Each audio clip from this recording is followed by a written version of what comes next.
Welcome back, everybody, to the deep dive. You know we like to get fiery around here, and today's no different. Well, yeah, we've got a hot one. We are diving into this piece from the Herald Post-Mail. This is a spicy one. It's called First Amendment is the Most American Value in America. Love it. And right off the bat, they come out swinging Yeah, they do. with a really bold claim Oh. saying free speech is declining in America. Yeah.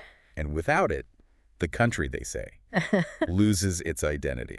You know, it's not just like an academic, dry look at it. You can feel the passion jumping off the page. Totally. It's a call to action. Yeah, and they really, They name names. they do. They're not pulling any punches. Who are they calling out? Woke people, Okay. politicians, Uh, corporations. right. The whole gang's here. It's a pretty wide net they're Yeah. casting. But before we get into who they think the culprits are, Mm-hmm. let's start with their core argument. Yeah, what are they actually saying is going on? They claim America used to be Okay. the global champion I thought the guy. of free speech. Okay. Now think about that for a second. Have you noticed any changes in how people are allowed to express themselves?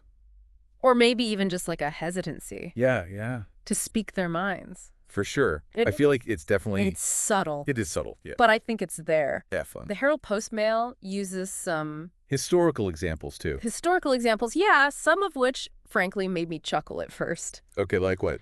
Remember the attempts to ban Eminem in the 2000s? It seems almost absurd now. Totally, yeah. But I think their point is that was an early warning sign. Oh, interesting. They argue that the erosion escalated under Bush, Obama, and even Biden. It's not about one party or the other. Across the board. It's a systemic shift, they're saying. And that's what I think makes this deep dive so fascinating. It's not Yeah. just about politics, it's about culture. Mm. Now, the Herald Post-Mail's argument about woke culture is particularly interesting. Okay, yeah, let's get into that. What are they saying about that? Well, they're saying... I mean, what they seem to be saying is that this push for Excellent. sensitivity and Yeah. inclusivity Yeah. has, in some ways, backfired Okay. and created a climate of fear Right. around expressing certain opinions. Yeah, it's like you can't say anything anymore without Right, so- offending somebody. We're like walking on eggshells. Yeah, exactly. You know who else they don't let off the hook? Who's that? Politicians. Oh, politicians, right, of course. They argue that politicians, regardless of party, Uh-huh. often prioritize their own agendas over truly protecting free speech. Okay. It's a cynical view, Sure. but I can't say it's entirely unfounded. I don't think so either. I mean, It's a sobering reminder that power, in any form, yeah, can be a threat to free speech. for sure. And they go even further, though. Okay. They highlight the role of corporation, Corporations, yeah. which I think is really interesting. Well, because they're the ones with all the power now. Yeah, the power of social media giants. Right. Algorithms that control what we see. Yeah. The shadow banning. Yeah. The deplatforming. It's like a new kind of gatekeeper. It is. But instead of a person, it's an algorithm Exactly. making the decisions about what's acceptable speech and what's not. It's wild. Yeah. And this brings us to probably the most thought-provoking part What's that? of the article. Their take on Donald Trump. Oh, interesting. Now, he's often seen as a champion of free speech, Right. but the Herald Post-Mail argues that even he didn't actually improve the situation. Okay, so how could someone so outspoken, who seemingly relishes pushing boundaries, Yeah. not make things better for free speech? Right. It's a great question. It's a complex question. Yeah. And unfortunately, they don't really get into the why. They kind of leave us hanging, They do. but I think it does challenge a common assumption. It does. Maybe it's about the unintended consequences of his rhetoric, the polarization he fueled, the way he himself attacked the press and his critics. Yeah. Or maybe it's about deeper societal trends. That just continued? It continued regardless of who was in office. I think it's a point that deserves further exploration. Totally. But before we get too far down that rabbit hole, Right. let's kind of zoom out and look at the bigger picture. Okay. Because the Herald Post-Mail warns Yeah. that if there's no free speech in America, it's not America anymore. Oh. They even compare the current situation to Imperial Britain, which is not a flattering comparison. Not at all. They're using really strong language They are. to emphasize what they see as being at stake here. What's that? It's not just about the legal right Oh. to speak your mind. Yeah. It's about the soul of America. So they're really saying that Without the ability to freely express ourselves, without dissent, without challenging power, America loses its essence. That's exactly it. It's a chilling thought, isn't it? It is, yeah. To think that the very thing that has defined America for centuries, this beacon of freedom and individuality, Right. could be slipping away. And they don't mince words Yeah. when they say Americans need to wake up and fight for their right to free speech. So they're saying it's a call to action. Absolutely. Be vigilant, speak up against censorship wherever you see it, and engage in constructive dialogue, even when it's uncomfortable.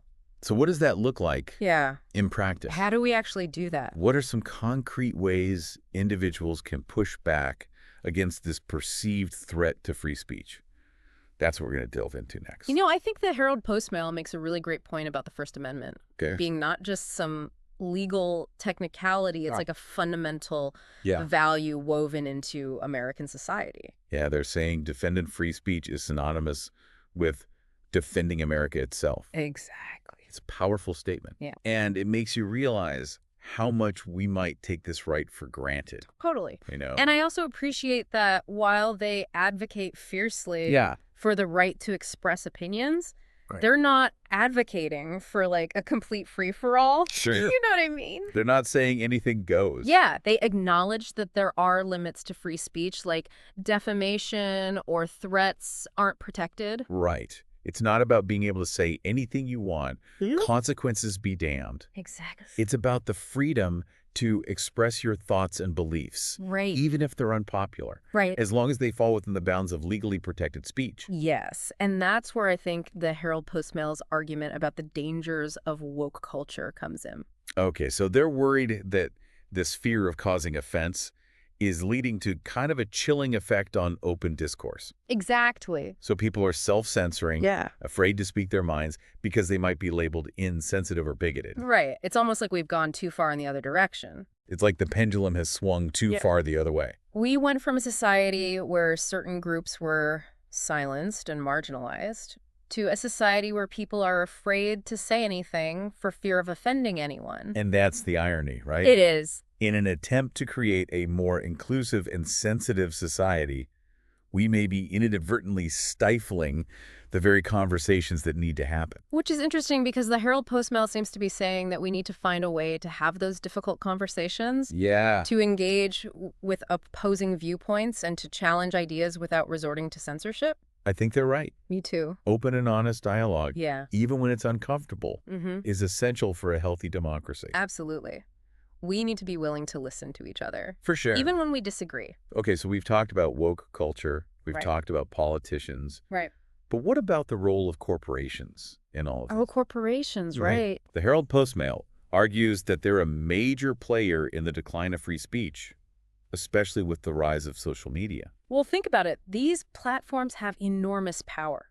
They do. They control the flow of information, they Yeah. shape public opinion, and they can silence voices they don't like with the click of a button. It's true. And the Herald Post-Mail suggests that they're often more concerned with protecting their brand image and appeasing advertisers than with upholding the principles of free speech. Which is a scary thought. It is. It's like these corporations have become the new arbiters of truth, yeah. deciding what we're allowed to see and hear, It is a form of censorship. even if it's not coming directly from the government. Right. It's a more subtle but insidious form of control. It is, yeah. And it's not just about censorship. It's No. also about algorithms that prioritize certain viewpoints over others, creating echo chambers where people are only exposed to information that confirms their existing biases. It's like we're all living in our own little bubbles. And we're losing the ability to connect with people who think differently than we do. And that lack of dialogue, that inability to bridge the divide can have serious consequences for our society. Exactly. The Herald Post-Mail's warning about America losing its identity, Right. if it loses free speech, Yeah. starts to feel very real when you consider the role of these powerful corporations. Sobering thought. But the question is, what can we do about it? Yeah. How can individuals push back against this corporate control over our information landscape? That's a tough question. I don't know that they offer any easy solutions. No, they don't. But I think they would argue that awareness is the first step. I think so too. We need to be aware of how these platforms operate, Right. how they influence our thinking, and how they can be used to manipulate public opinion. Absolutely. So it's about being informed